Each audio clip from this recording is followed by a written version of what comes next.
Hello students, welcome back to my channel Shiksha competition. और आज मैं यहाँ पर आपके लिए लेकर के आई हूँ यूजीसी नेट हिंदी हिंदी और जून जो 2024 में जून में जो पेपर होने वाला है यूजीसी नेट हिंदी का, हम उसका आज यहाँ पर सिलेबस देखेंगे। और वैसे तो आप ने अभी तक जो बच्चे अच्छे से तैयारी करने वाले हैं उन्होंने सिलेबस को देख भी लिया होगा और अपनी जो टेबल है उस पर लगा भी रखा होगा।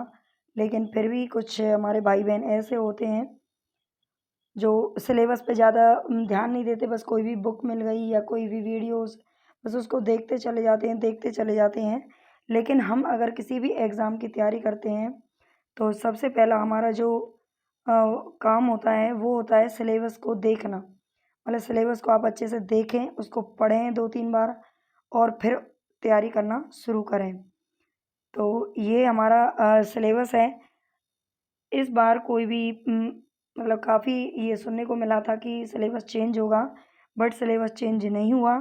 जो लास्ट ईयर से चलता आ रहा है वही अभी भी है। ठीक है, तो आप यहाँ पर देख सकते हैं, इसको पढ़ने की ज़रूरत नहीं है। हिंदी भाषा और जो हमारी यूनिट फर्स्ट है उसका हिंदी भाषा और विकास, आपको ये पूरा हिंदी भाषा और विकास के ये टॉपिक आपको पढ़ने हैं। देवनागरी लिपि, हिंदी के विविध रूप, भाषिक रूप, भाषा प्रयोग के विविध रूप, ऐतिहासिक पृष्ठभूमि, यानी कि हिंदी भाषा का भाषा की उत्पत्ति कब हुई, कैसे हुई, इसका विकास कब से चल रहा है, इसमें कौन कौन सी बोलियाँ आती हैं और संविधान में इसकी क्या विशेषताएं हैं। तो ये सारी चीज़ें आपको हिंदी भाषा के बारे में पढ़नी है। ये यूनिट फर्स्ट है हमारी। और यूनिट सेकंड हम यहाँ पर देखेंगे तो यह हिंदी साहित्य का इतिहास। हिंदी साहित्य के इतिहास में हमारा जो भी युग हैं सारे, भारतेंदु युग, द्विवेदी युग, छायावाद युग और भक्ति काल, रीति काल। और जब हमारे हिंदी साहित्य लिखना, इसके इतिहास के ग्रंथ लिखना शुरू हुए थे तब से लेकर के और पूरा आधुनिक काल तक, यानी कि अब तक जो भी रचनाएं लिखी जा रही हैं उन सब के बारे में यहाँ पर पढ़ना है। तो आई थिंक ये सब तो आपने अच्छे से पढ़ ही लिया होगा। हिंदी साहित्य का इतिहास तो हमारा सबसे पहली प्रायोरिटी होती है कि हम इसको पहले ही, अगर आपने साल भर से या 2 साल से आप इसकी तैयारी कर रहे हैं तो ही क्या है कि नेट पास करने की पॉसिबिलिटी ज़्यादा होती है। और फिर भी अगर आपने अभी तक इतना अच्छे से नहीं रिवीजन किया है, नहीं पढ़ा है, तो आप मेरे चैनल पर कुछ मैंने इनसे रिलेटेड रिवीजन के तौर पर कुछ वीडियोस डाली हैं, प्लेलिस्ट बनी हुई है। आप उनको अगर वीडियोस को अच्छे से देखेंगे तो आपको अच्छे से समझ में आ जाएगा और आपका बहुत अच्छा रिवीजन हो जाएगा। तो ये आप जो सिलेबस में डाल रही हूँ आप इसका स्क्रीनशॉट ले लें या आप एक कागज़ पर लिख करके नोट करके अपनी टेबल के पास लगा लें जहाँ भी आप बैठकर तैयारी करते हैं। ठीक है, तो और नेक्स्ट हमारा है हिंदी साहित्य की गद्य विधाएं।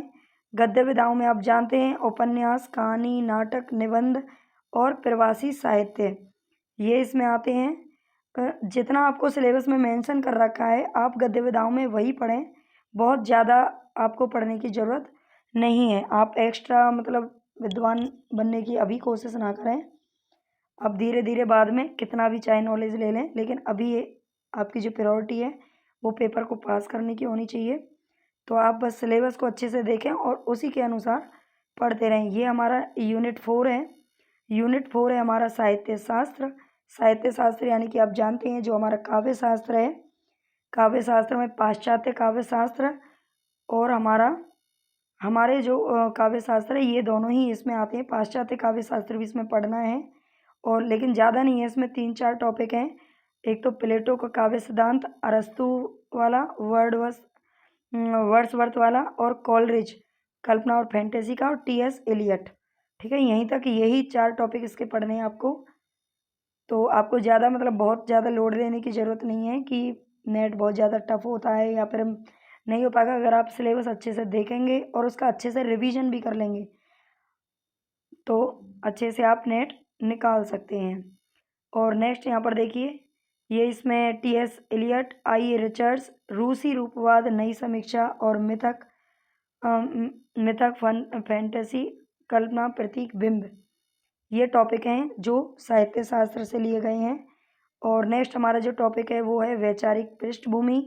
वैचारिक पृष्ठभूमि में ये बहुत ज़्यादा बड़ा टॉपिक नहीं है, यहाँ से बहुत मतलब ना के बराबर ही क्वेश्चन पूछे जाते हैं। आप प्रीवियस पेपर उठाकर देख सकते हैं, 2-3 क्वेश्चन यहाँ से आते हैं। फिर भी कहते हैं ना, पास करने के लिए तो एक एक पॉइंट भी बड़ा ही इम्पोर्टेंट होता है। तो पढ़ना तो खैर सभी है, लेकिन इसकी मैं एक वीडियो बना दूंगी जो इम्पोर्टेंट क्वेश्चन की है, आप वो अच्छे से देख लेना तो आप ये निकाल ले जाएंगे। तो वैचारिक पृष्ठभूमि में आप देख लेना क्या क्या है इसमें। खड़ी बोली, फोर्ट विलियम कॉलेज, भारतेंदु और हिंदी, ये सारा वही है जो हम हिंदी साहित्य में पढ़ते हैं। अगर आप हिंदी साहित्य अच्छे से पढ़ लेंगे, हिंदी साहित्य वाला पार्ट, तो ये आपका वहीं से ही हो जाएगा, ठीक है। लेकिन इसके बाद की जो हमारी ये यूनिट्स आती हैं, ये यूनिट 5 है हमारी, यहाँ पर ये गलत मेंशन हो रहा है, यूनिट 5 है हिंदी कविताएं। ये आपको बहुत अच्छे से पढ़ने की ज़रूरत होती है। पृथ्वीराज रासो का रेवा तट, अमीर खुसरो की पहेलियाँ और मुकरियाँ, विद्यापति की पदावली, कबीर, जायसी ग्रंथावली और सूरदास, ठीक है। ये आपको यहाँ पे पढ़ना है हिंदी कविताओं में। और इनके पद भी यहाँ पर मेंशन कर रखे हैं, आप पूरा ना पढ़ें, जितने इसमें दिए हुए हैं आप उन्हीं को ही पढ़ें, और उनमें से भी जो क्वेश्चन बन सकते हैं आप बस उन्हीं को ही देखें। बहुत ज़्यादा आपको संस्कृत की हिंदी या फिर पूरा श्लोक याद करने की ज़रूरत नहीं होती यहाँ पे, ठीक है। बहुत ईजी से क्वेश्चन पूछे जाते हैं, बहुत आसानी से कर सकते हैं हम उनको। और नेक्स्ट हमारी जो यूनिट 6 आती है, ये आती है हिंदी उपन्यास की। तो हिंदी उपन्यास में आप देख सकते हैं यहाँ पर मेंशन कर रखे हैं कौन कौन से उपन्यास पढ़ने हैं। तो ये पंडित गौरी दत्त का देवरानी जेठानी की कहानी, लाला श्रीनिवास दास का परीक्षा गुरु, प्रेमचंद का गोदान पढ़ना है, अज्ञे जी का शेखर एक जीवनी, हजारी प्रसाद द्विवेदी का बाण भट्ट की आत्मकथा, फणेश्वर नाथ रेणु का मेला आंचल, यशपाल जी का झूठा सच, अमृतलाल नागर का मानस का हंस और भीष्म साहनी जी का तमस। तो ये आपको उपन्यास पढ़ने हैं। और नेक्स्ट हम यहाँ पर देखेंगे हिंदी कहानी। तो ये यूनिट 7 है हमारी। इसमें हिंदी कहानी में राजेंद्र बाला घोष, यानी कि जिनको बंग महिला कहते हैं, चंद्रदेव से मेरी बातें और धुलाई वाली, 2 कहानी इनकी यहाँ पर है।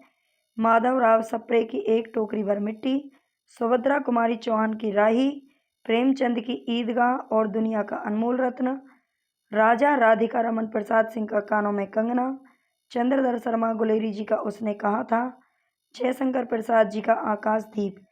ये जो रचनाएं हैं इनको आप एक बार इनकी जो थ्योरी वाली कहानी जो होती है, आप कहानी को पढ़ लीजिए।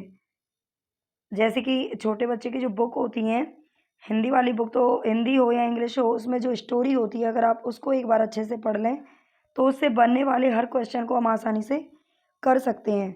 तो थ्योरी आप ज़रूर पढ़ें किसी भी कहानी की और उपन्यास की, एक बार आप थ्योरी ज़रूर पढ़ें, तभी रिवीजन करने का आपको फ़ायदा मिलता है। और नेक्स्ट हमारी जो यूनिट 9 है, यूनिट 9 है हिंदी नाटक, एक सेकेंड, हिंदी कहानी। और ये हमारी यूनिट, एक मिनट, यूनिट 6 है और यूनिट 7 है हिंदी कहानी वाली, और ये हिंदी नाटक वाली आपकी यूनिट 8 है, ठीक है। तो ये इसका याद रखेंगे आप। यूनिट 8 हिंदी नाटक। हिंदी नाटक में आपको कौन कौन से नाटक पढ़ने हैं, ये जो सिलेबस है मैंने बिल्कुल इतना इजी लैंग्वेज में लिया है कि आपको एक बार में ही अच्छे से दिख भी जाता है और समझ में भी आ जाता है। तो आप इसी तरह से अपने नोट्स बना लेना या स्क्रीनशॉट भी लेके रख लेंगे, तो उसको आप 1-2 बार देखिए फिर याद ही हो जाता है। वैसे भी आपके पास बुक्स वगैरह होंगी या नोट्स बना रखे होंगे।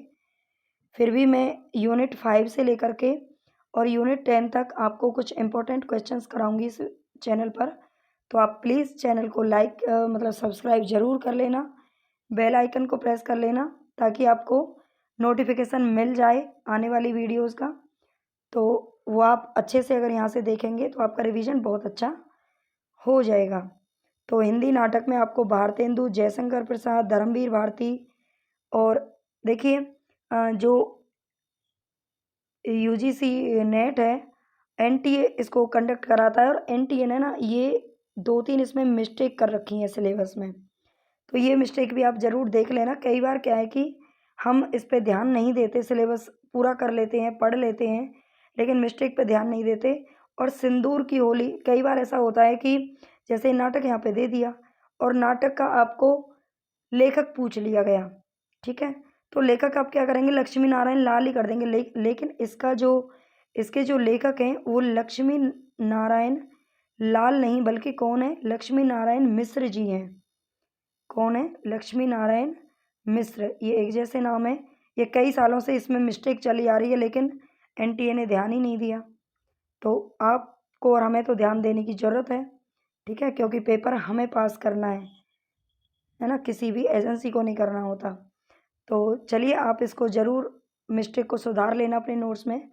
और यहाँ पर मोहन राकेश के आधे अधूरे और आषाढ़ का एक दिन, हबीब तनवीर का आगरा बाजार, सर्वेश्वर दयाल सक्सेना का बकरी, शंकर शेष का एक और द्रोणाचार्य, उपेंद्र नाथ अस का अंजू दीदी, मन्नू भंडारी का महाभोज। यही नाटक आपको पढ़ने हैं। बहुत ज़्यादा अलग से नाटक के नहीं पढ़ने की ज़रूरत है। हाँ, लेकिन ये हमको जैसे जो लेखक दिए हैं, जो कवि दिए हैं, उनके अदर नाटक हमको याद तो होने चाहिए, लेकिन उनसे बहुत ज़्यादा क्वेश्चन नहीं पूछे जाते, मेन यही रहते हैं। तो इन पे आप अच्छे से ध्यान दें। और यूनिट जो हमारी 9 आती है, यूनिट 9, इसमें हिंदी निबंध। हिंदी निबंध हमें कौन से पढ़ने हैं, इनको आप यहाँ पे ध्यान देंगे और इनकी थ्योरी आप ज़रूर पढ़ लें। अलग अलग सबकी बुक खरीदने की ज़रूरत नहीं है।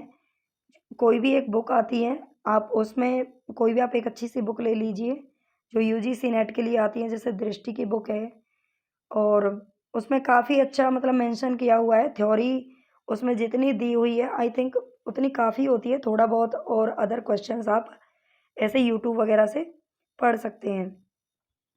तो चलिए, यहाँ पे भारतेंदु का प्रताप नारायण मिश्र का शिव मूर्ति, बालकृष्ण भट्ट के शिव शंभू के चिट्टे, रामचंद्र शुक्ल का एक निबंध है। कविता क्या है, ये निबंध है। इसमें कविता क्या है लिखा हुआ है, तो इसको कविता समझ लेते हैं बच्चे। तो ये कविता क्या है, निबंध है, इसका भी आप ध्यान रखेंगे।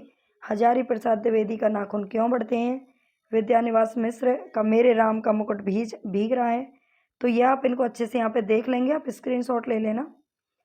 ये इतना अच्छा मतलब बिल्कुल एकदम इजी लैंग्वेज में लिखा हुआ है, आसानी से समझ में आ जाएगा। और यूनिट 10 हमारी यहाँ पर देखेंगे हम। यूनिट 10 में अन्य गद्य विधाओं के बारे में दिया हुआ है, आत्मकथा, जीवनी और अन्य गद्य विधाएँ। ये यहाँ पर कौन कौन सी दे रखी हैं, इनको आप अच्छे से एक बार देख लेना और इन्हीं को ही अच्छे से पढ़ना है। इनके पात्रों पे, इनके प्रकाशन वर्ष पे, और ये किस इनका जो काव्य संग्रह वगैरह होता है उसमें किस में संकलित हैं, तो उनका भी आप ध्यान रखना है, किसके द्वारा लिखी हुई हैं, ये तो ज़रूर ध्यान रखना ही है। तो चलिए, ये आपका यूजीसी नेट हिंदी का सिलेबस हमने देख लिया है। सिलेबस हमारा यहीं तक है, इस बार चेंज नहीं हुआ है। तो जो भी बच्चे यूजीसी नेट की तैयारी कर रहे हैं या फिर किसी भी अदर एग्ज़ाम की तैयारी कर रहे हैं, वो प्लीज़ चैनल को सब्सक्राइब कर लें और सपोर्ट करें। आगे आपको यहाँ से बहुत अच्छा कंटेंट मिलने वाला है। और इसके अलावा इस पर जीके जीएस भी प्रोवाइड किया जाता है।